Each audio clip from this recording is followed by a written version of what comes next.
ಕೊಡಗು ಜಿಲ್ಲೆಯಲ್ಲಿ ನಿರಂತರ ಮಳೆ, ಶಾಲಾ ಕಾಲೇಜುಗಳಿಗೆ ರಜೆ ಘೋಷಣೆ. ಜಿಲ್ಲೆಯಲ್ಲಿ ಆರೆಂಜ್ ಅಲರ್ಟ್ ಹಿನ್ನೆಲೆಯಲ್ಲಿ ರಜೆಯನ್ನು ಘೋಷಿಸಲಾಗಿದೆ. ನದಿ ಪಾತ್ರದ ಜನರಿಗೆ ಎಚ್ಚರಿಕೆಯಿಂದ ಇರುವುದಕ್ಕೆ ಇದೇ ಸಂದರ್ಭದಲ್ಲಿ ಸೂಚನೆ ಕೊಟ್ಟಿದ್ದಾರೆ. ಜಿಲ್ಲಾಧಿಕಾರಿ ವೆಂಕಟೇಶ್ ರಾಜಾ ಆದೇಶವನ್ನು ಕೂಡ ಹೊರಡಿಸಿದ್ದಾರೆ. ವಿಪರೀತವಾಗಿ ಮಳೆ ಆಗ್ತಿರುವಂತಹ ಹಿನ್ನೆಲೆಯಲ್ಲಿ ಕೊಡಗು ಜಿಲ್ಲೆಯಲ್ಲಿ ಇದೀಗ ಆರೆಂಜ್ ಅಲರ್ಟ್ ಅನ್ನು ಘೋಷಣೆ ಮಾಡಿದ್ದಾರೆ. ಆರೆಂಜ್ ಅಲರ್ಟ್ ಇರುವಂತಹ ನಿಟ್ಟಿನಲ್ಲಿ ಶಾಲಾ ಕಾಲೇಜುಗಳಿಗೆ ರಜೆಯನ್ನು ಘೋಷಿಸಿದ್ದಾರೆ. ಹಾಗೆಯೇ ನದಿ ಪಾತ್ರದ ಜನರಿಗೆ ಸ್ವಲ್ಪ ಎಚ್ಚರಿಕೆಯಿಂದ ಇರೋದಕ್ಕೆ ಅಂತ ಸೂಚನೆಯನ್ನು ಕೊಟ್ಟಿದ್ದಾರೆ. ಯಾವುದೇ ಕಾರಣಕ್ಕೂ ಯಾವುದೇ ಅಹಿತಕರ ಘಟನೆಗಳು ನಡೀಬಾರದು, ಅವಘಡಗಳು ಸಂಭವಿಸಬಾರದು ಅನ್ನುವಂಥ ನಿಟ್ಟಿನಲ್ಲಿ ಜಿಲ್ಲಾಡಳಿತ ಸಕಲ ಸಿದ್ಧತೆಯನ್ನು ಮಾಡಿಕೊಳ್ತಾ ಇರೋದು. ಜನರಿಗೆ ಅರಿವು ಮೂಡಿಸುವಂಥ ಕೆಲಸವನ್ನು ಕೂಡ ಮಾಡ್ತಾ ಇದ್ದಾರೆ. ನೀರಿನ ಹರಿವಿನ ಮಟ್ಟದಲ್ಲಿ ಏರಿಕೆ ಆಗಿದೆ, ರಭಸವೂ ಕೂಡ ಹೆಚ್ಚಾಗಿದೆ, ವ್ಯಾಪಕವಾಗಿ ಮಳೆ ಆಗ್ತಾ ಇದೆ, ನೀರಿನ ಮಟ್ಟ ಮತ್ತಷ್ಟು ಹೆಚ್ಚಾಗಬಹುದಾದ ಸಾಧ್ಯತೆ ಇದೆ, ಹರಿವು ಮತ್ತಷ್ಟು ರಭಸವಾಗಬಹುದಾದ ಸಾಧ್ಯತೆ ಇದೆ. ಆ ಕಾರಣಕ್ಕಾಗಿ ಪ್ರವಾಹದ ಪರಿಸ್ಥಿತಿ ನಿರ್ಮಾಣ ಆದರೂ ಆಗಬಹುದು.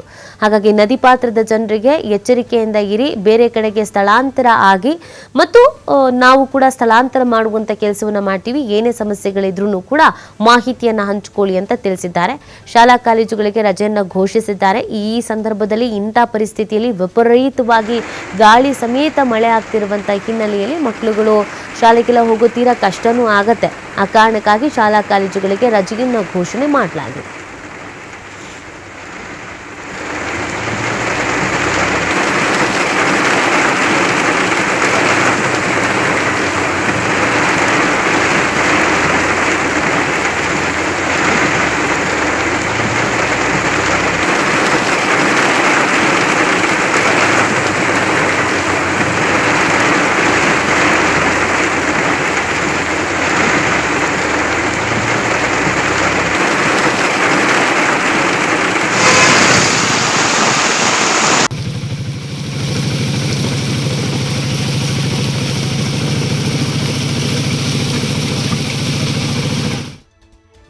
ಕೊಪ್ಪಳದಲ್ಲಿ ನಿನ್ನೆ ಸುರಿದಂತ ಮಳೆಗೆ ಭಾರಿ ಅವಾಂತರ ಸೃಷ್ಟಿಯಾಗಿದೆ. ಯಲಬುರ್ಗಾ ತಾಲೂಕಿನ ಬಳುಟಗಿ ಗ್ರಾಮದಲ್ಲಿ ಜನ ಕಂಗಾಲಾಗ್ಬಿಟ್ಟಿದ್ದಾರೆ. ಮನೆಗೆ ನೀರು ನುಗ್ಬಿಟ್ಟಿದೆ. ದವಸ ಧಾನ್ಯಗಳು ನೀರ್ಪಾಲಾಗಿದೆ. ದ್ರಾಕ್ಷಿ ನಿಬಂಡಿ ಬಾಲಪ್ಪ ಚಳಗೇರಿ ಎಂಬುವರ ಮನೆ ರಾತ್ರಿ ಇಡೀ ಜಾಗರಣೆ ಮಾಡಿದ್ದಾರೆ ಗ್ರಾಮಸ್ಥರು. ವಿಪರೀತವಾಗಿ ಮಳೆ ಆಗ್ತಿರುವಂತಹ ಹಿನ್ನೆಲೆಯಲ್ಲಿ ಮನೆಗೆ ನೀರು ನುಗ್ಗಿದೆ. ಇದರಿಂದ ಪಾಪ ಆತಂಕಕ್ಕೊಳಗಾಗಿದ್ದಾರೆ. ದವಸ ಧಾನ್ಯ ಎಲ್ಲ ನೀರ್ಪಾಲಾಗಿದೆ. ಈ ತರ ಮನೆಯೊಳಗೆ ನೀರು ಬಂದ್ರೆ ಹಿಂಗಿರ್ತಾರೆ ಹೇಳಿ. ಸಣ್ಣ ಸಣ್ಣ ಮಕ್ಕಳುಗಳಿದ್ದಾರೆ, ವಯಸ್ಸಾಗಿರೋರು ಇದ್ದಾರೆ.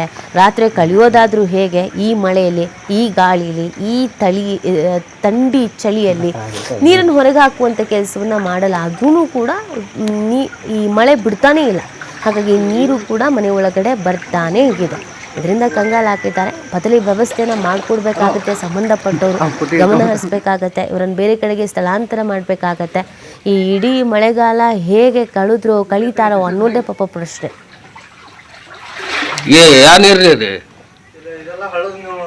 ಹಳ್ಳದ ನೀರು, ಹಳ್ಳದ ಬ್ರಿಡ್ಜ್ ಕಟ್ಟಾಕೈತಾರಲ್ಲ, ಆ ನೀರು ಇದೆ. ನೀರು ಒತ್ತಿ ಪೂರಾ ಮನೆ ಒಳಗೆ ಹೋಗ್ಕೊಂಡೈತಿ.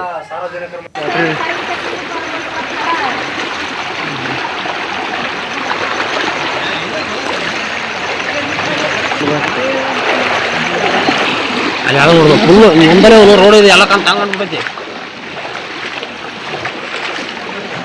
ನೋಡಿ ಒಂದೊಂದು ಯಾವ ಹೊಂಟ ಕಡಿ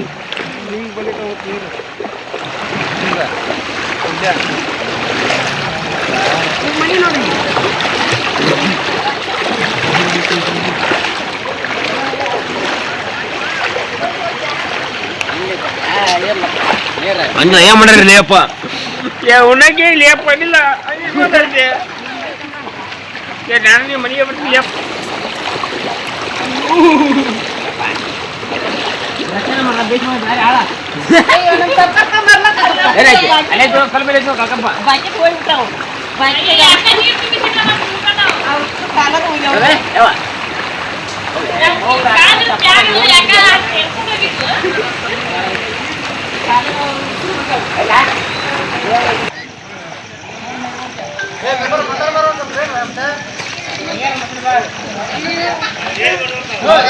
ಬಂದಿನ